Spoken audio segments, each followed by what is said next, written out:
What's going on, guys? Welcome back to another video. Today, Joe and I are going to be throwing on an A-arm brace on the Mustang. Now, the purpose of this bar is to add more stability to the chassis, so when I do take those turns, either if it's slow or it's going fast, I'm able to take it nice and easy, and also at the same time, too, make sure I don't have as much body roll. I know this doesn't give too crazy of a difference, but it's always nice to add more stability to your chassis. Is there anything that you'd like to add on to this, Joe? I would say this is like not really a strut bar, but acts like as a strut bar for the transmission tunnel.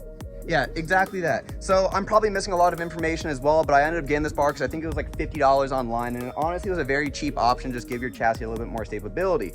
And so I was like, all right, cool, this is a cool option. Plus it looks beautiful, and it also is all red. Like, to be honest with you, like for $50, you can't really go wrong with this. And all it is just adding another bar to the bottom of your car. And what I mean by another bar is on the 2014 Mustangs, I don't know how it is for the other model year Mustangs, but there already is a bar at the bottom of the car. And the question you might be asking yourself is, why are you going to add another bar to the car? The question I'm going to ask you is, why not? You know, am I wrong? I mean, adding 2 bars in the car, I mean, it doesn't hurt to add another one, but the only downside about this bar that we're gonna have to look into the moment we put it in is the fact that this bar has a little bit of a curve to it. And the reason why it has a curve is so when you do your oil, you're not having to worry about taking this thing off every single time. So we have to make sure when we do put that on, we have to make sure the point is not towards the nut of the oil pan and it's away from it, because if not, then every time that we do our oil, we're gonna end up having to take that off. All you really need is gonna be a 21mm wrench. Yeah, and so Joe and I, before we record this, he's like, do you want to record? Do you want to record? Do you want to record? I'm like, not yet until we figure this out, because to be honest with you, this is my 3rd time trying to do this. This is not even a hard install whatsoever. And the question you might be asking yourself too is, if it wasn't so hard, then why did it take you 3 times to do it? It shouldn't be hard, really, at all. The issue I ran into is I didn't have the proper tool in it. Trust me, you definitely need a 21mm wrench, and it has to have that angle on it. If it doesn't have the angle on it, then there's no way you're gonna be able to take this off. And I'm gonna be showing you guys with Joe a little bit going into this, exactly what I'm talking about here. The issue Logan was running into was putting the wrench in front of this already existing bar. So he was trying to, actually we should show where the bolt is. It's where the lower control arm is, the bushing. It's the bolt towards the center of the car. What Logan was trying to do is, you know, obviously put the wrench right here, but he didn't have much leverage to move around. See, if it's close to the oil pan here, and if we did move it, it would hit this bar. What I thought, just put it in the back, near the catalytic converter, and then you'll have much more leverage to move around. Obviously, if you know. And then, not yet, so. Then the moment that he told me that, it literally took me no effort to pull this off. I'm over here like using all my muscle strength on this one side that was impossible to get off of. This is pretty self-explanatory install. This is the original bar I was telling you guys about, and all we're doing is just add another one all the way across from where this bolt is and to the other side as well. Dude. Because the oil is all like, you have a horrible oil leak on here, and every time that like something just falls off, it reminds me of that one TikTok video I did that went, You know what I'm talking about? Yeah. If you follow my TikTok, you'll know. When you are loosening this, what's nice that there's also a tab right here that pushes against the frame of the car. So when you do loosen the top nut, it holds against the frame. So whenever you do pull on it, it keeps it as it locks into place. So I don't have to worry about putting a socket here or a wrench in order to hold this. And all it is just this tab holding it against the frame. So every time I do tighten it, as you can see, it's just going to push against it, and it's just getting loose from there.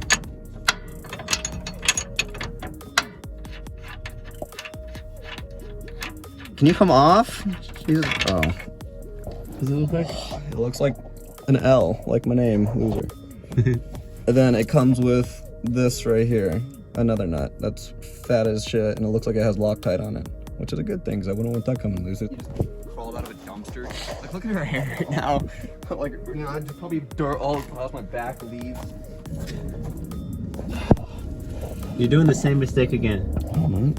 Yes, you are. You're in front of the bar. Shut up, Joe. So you go behind the bar. There you go. Watch this shit come off so easily now. Yeah. We're getting it. One more time on there.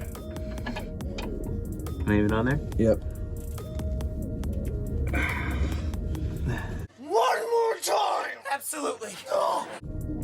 Yeah. Okay. What we ended up doing to make this work is that we got right in between this bar and also the transmission cooler lines, and he ended up pushing, and I ended up pulling from right here as well. You could have probably done it by yourself if you had the right tools, but as for this right here, this is the best tool that we had. We actually had to go to Home Depot in order to buy this a couple weeks ago, but I ended up pulling it from right over here, and he ended up pushing from that side just to break it loose. And then from here, as you can see, he could just do it one by one, just by himself, be able to loosen it, because it was just being able to just break it loose. That was the hard hard part about this whole process. Anything else you want to add on, Joe? Let's get her done. And a fire truck's here, bro. Just working on our car here. Good thing whatever happens, if this thing falls on us, at least we have somebody here. You know what I'm saying? Like, yeah, good thing. If we fucking Jack falls on us, we got an ambulance right there. And a fire truck. Oh yeah. Oh yeah. All right, so Joe and I just finally put this piece back. I mean, we didn't even put it on. Why am I even saying that? So Joe and I finally got the nuts removed off the car. So what we're gonna do next is we're gonna put this brace on the car now. The only downside about this is that there is no downside. This thing's gonna look fucking awesome. I brought up with Joe early in the video, we are not gonna be putting the bolts back up top. We're gonna put them at the bottom. So next time that we take this brace off for any reason, it's just gonna be a lot easier to put it on and off. So we'll do that. I'll put in this one bolt here.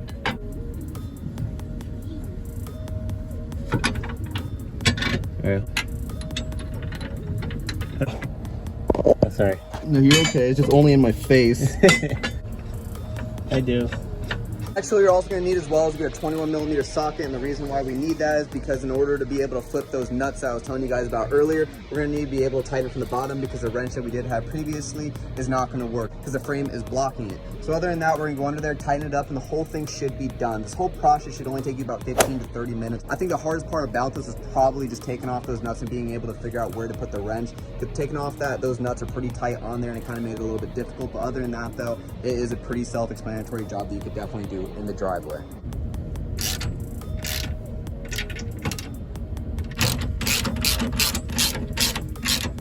The only downside about this is since I have that rear main seal leak, it's gonna probably get this whole thing covered in oil. So this whole thing is not gonna be red for long. It's probably just gonna be the same color as this black part right here, to be honest with you. But other than that, getting the good look at it from its first put on, this looks absolutely gorgeous, and I'm really loving how this thing's turning out.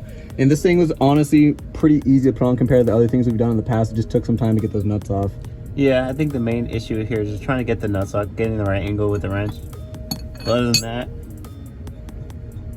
it's good. It's good.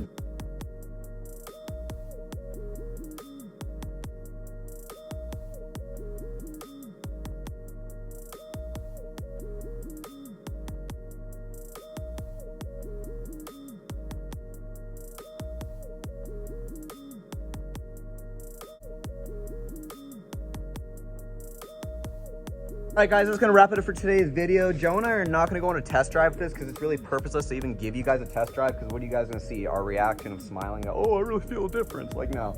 To be completely honest with you, I wasn't really planning on putting this in the video, but I ended up finding out that after, like, you know, doing a quick little turn test with the car, that I was like, damn, like, I actually feel a difference in it. And honestly, it feels a lot more sturdier and a lot more tighter, and I was not expecting that whatsoever. And I'll be honest with you, I did really feel a difference with this bar, and for 50 bucks, I think it really did make a difference. But I also feel like it has something to do with all the other suspension components I have on the car currently at the moment as well to help out this bar as well. I just wanted to point that out. There's really no point in me showing you guys the whole turning process because you're really not going to see a difference. But I did want to point that out, that I really did feel a difference when it came to turning, and I think it was really worth the money. But other than that, this is a very simple, easy install you guys could definitely do in your driveway, as Joe and I do. It seems like every other install. We have a lot of plans coming here soon. The special thing that I ended up buying the other day that I'm very, very, very excited to be putting onto the car, and I think a lot of you guys will be too. And I ended up putting this in one of my other videos in the past. I just told you guys I don't have it, but now I'm going to here soon. So again, Joe, is there anything else that you want to add on to the end of this video before we close it out?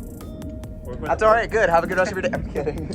No, make sure you have somebody with you to help you with that one bolt, because that shit was tight, and doing it by yourself, I mean, if you have the strength, we're skinny, so. Welcome to the Salty Spittoon. How tough are you? But other than that, though, I mean, this was probably one of my easiest installs I've done before, but it took me only 3 times to do it. Third time is a charm. But you definitely, again, need a second pair of hands to be able just to break that nut loose. Other than that, you could probably do it yourself if you had the right tools. I mean, there was only one tool we could really use, and that was definitely that wrench, because it has that little bend to it. And if you don't have that little bend to it, then it's literally impossible to get in there. I've tried using a socket in there before. I've tried using just a normal wrench that just has a flat part to it. See, I'm getting better with my tool names a little bit. Usually I'm naming them wrong. That flat part. Yeah, that flat part on the tool. I'm still learning my vocabulary here.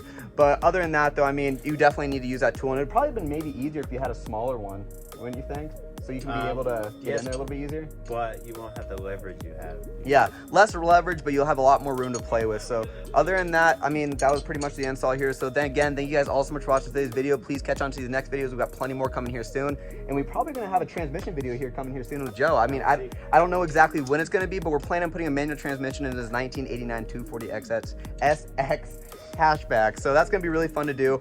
I don't have any experience with that, and he probably has how much experience? None at all, other than the fact that transmission in like that. Yeah, so it's gonna be a whole fun process. There's probably gonna be a lot of hate on that as well, and probably telling us that's not how you can do it. You're gonna kill yourself doing that, this, that. But anyways, guys, I'll see you guys in the next one.